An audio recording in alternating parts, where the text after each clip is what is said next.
Quiet future. John returns from the books. Blinking his eyes, shaking his head, John is roused. How much time has passed he is unsure. Margreta said she'd be back soon. How long it had been, he did not know. All time fled away as if the white rabbit led him down a deep rabbit hole. Margreta, wearing a habit, returned. She revealed her role as a nun to John. She explained the faith to him over a bowl of fresh fruit and nuts. They remained far into the starry nocturne, discussing how faith waxed and waned through the ages as the earth turned around and about our sole star, the sun. How many who once yearned for God in their quest, wide and far, for truth which is God, became blind to his good work. How those who are deep in sin can become aligned with Christ Jesus, who is the way, both light and truth. Being inclined to knowing things hidden away from those not predisposed to ask, Margreta shared with John the way this library's care is the task of her order, with her brother monks and those desiring to bask in the knowledge of the mother of all extant libraries, be they believers of another God or atheistic, or be they on the fence, waiting for signs to choose a side. With them all, she pieces together all the lines of knowledge of the high-end age. By reading deep between the lines, they seek to release from its cage of the past all the lost knowledge of that time, and help turn the page of their own. Step beyond the ledge of Earth's gravity and orbit. New stars burning hot on the edge of the galaxy. No planet, teeming with life to call its own. No eyes peering at desolate skies outside the Goldilocks zone. So every single little light out there is floating all alone, and when their light enters our sight, it is within us, in our brain? Yes, we're engaged in a fight that may or may not be in vain, to piece together what was lost to the cataclysm. Just think, John, the whole world was once crisscrossed with technologies that would link people so that they could converse with each other, all in the blink of an eye. One could recite verse to a friend on the other side of Earth. Once, one could even immerse oneself in what's called the World Wide Web. Endless information at the service of your will to guide. But we're still centuries from that level of sophistication. We've no infrastructure for that to start with, and the construction of such a project will require the expertise of a nation of nations to even aspire to a goal of such lofty height. What exactly helped to inspire to let sail their dreams like a kite in the winds of the impossible?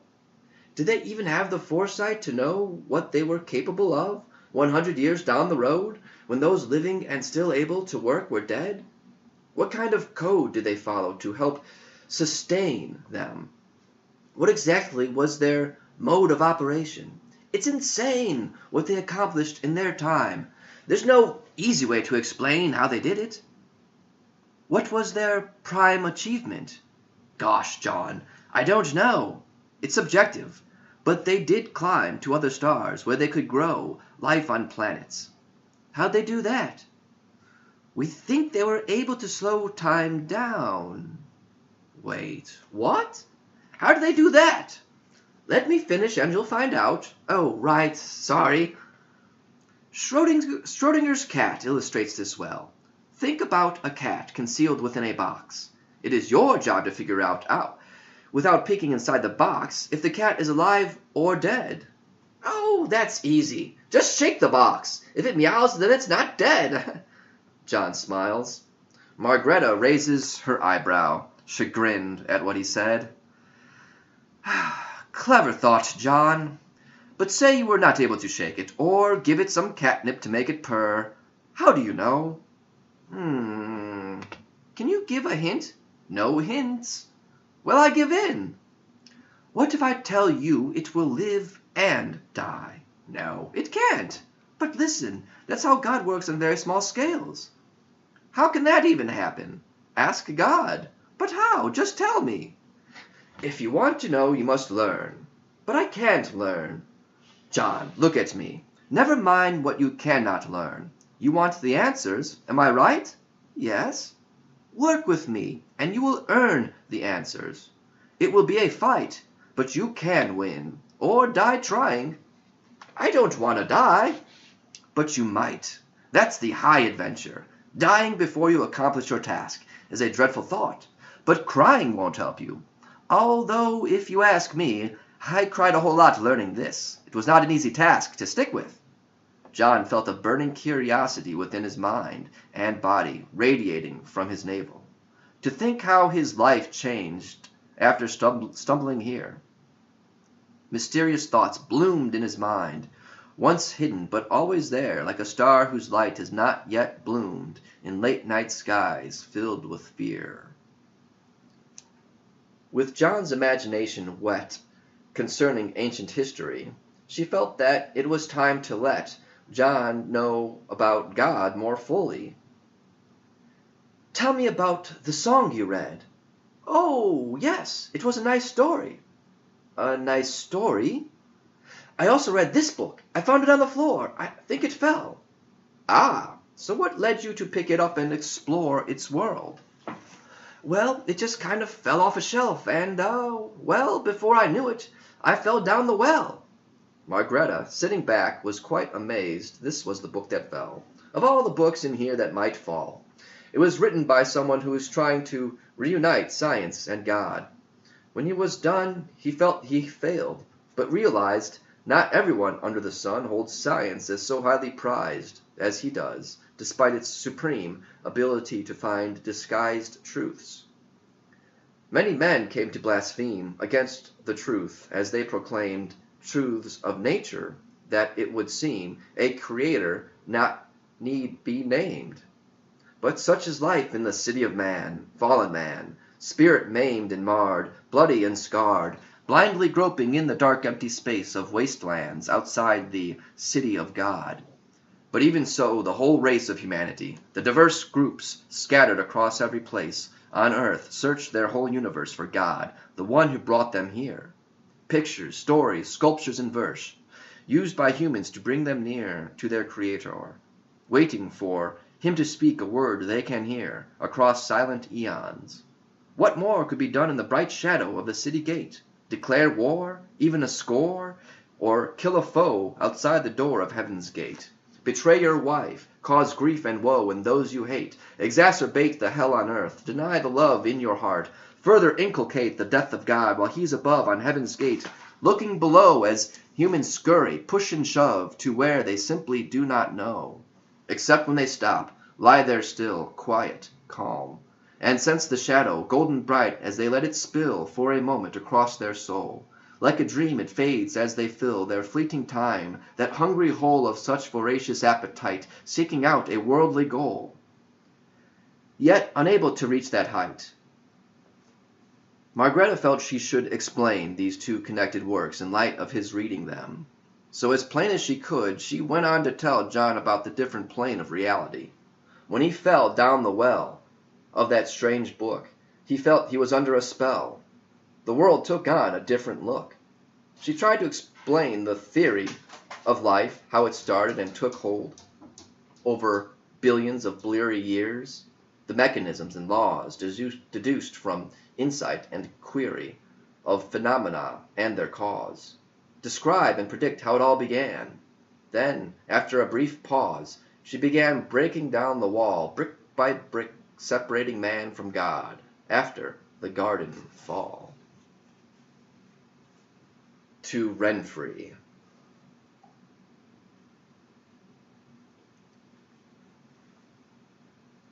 Renfrey continued with his plan, searching for the bomb all in vain.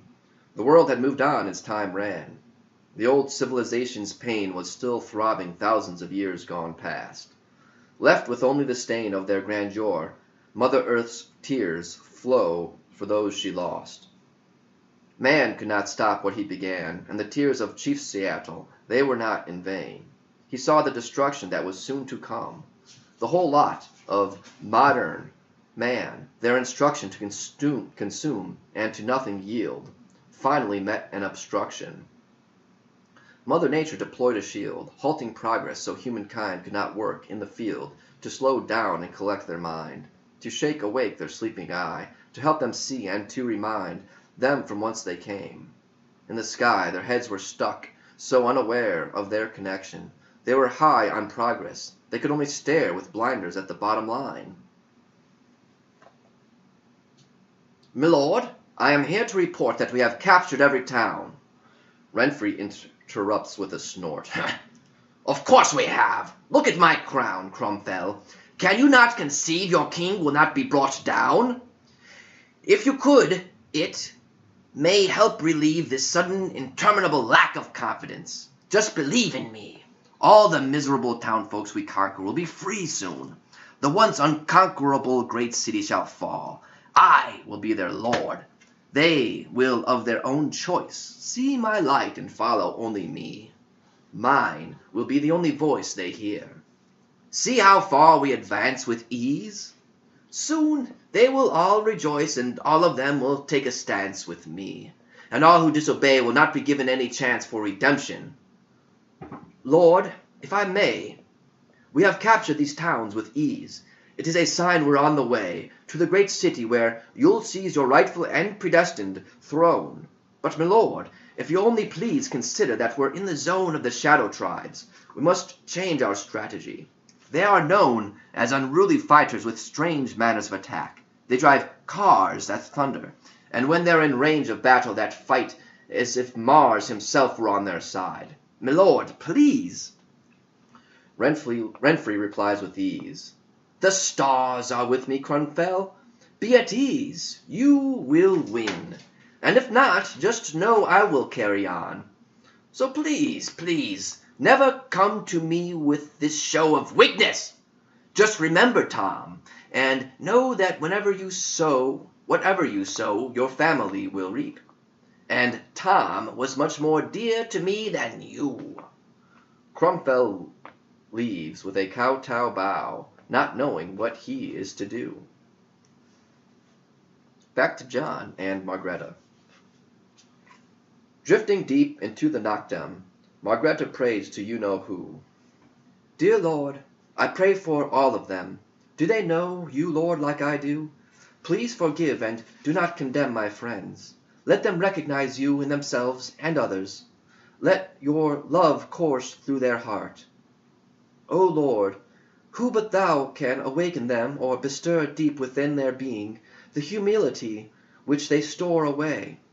Would it not be freeing for them to take it out, swallow their pride? Then why are they fleeing thou day by day? It seems hollow and sad, like Thanksgiving dinner with no guests. Lead, Lord, and I'll follow. You. Hold my hand, Lord, this sinner needs you. Carry me, Lord, I'm weak and I've fallen. Let this sinner be hallowed, for I need to seek you. Grant me mercy, give me grace. When I am haughty, make me meek. In the least, let me see your face. Fill me with joy, fill me with hope. Remind me heaven's a real place. When I am lost, throw me a rope. I need your peace, charity too. For from man's violence I cannot cope without the love given by you. Help me to forgive and be kind. I kneel before you in the pew, my sins before me in my mind. I need your body, I need your bread. Without them, Lord, I'm walking blind. Virtues are gone and I am dead. I thirst for you, I need to eat. Rouse me, Lord, from this awful bed. I'm wasting away in defeat. Forgive me, Lord, do not delay. By sin I'm bound by both hand and feet, all because I have gone astray. I need your love, I need your light, so that as a child I may play, and to have you again in my sight. Forgive me, Lord, forgive me now. Against this guilt I cannot fight. I have before, but know not how. Why do I run? Why do I flee? I have no doubt about my vow, yet I am tempted constantly. You never leave, you're always there, whether sin has overcome me, or I'm lost deep within a prayer. I love you, God, please take me back. I know you will because you care, so help me get back on track. I love you, but my eyes now close, Good night again. Please bring me back. With this, M slips into repose.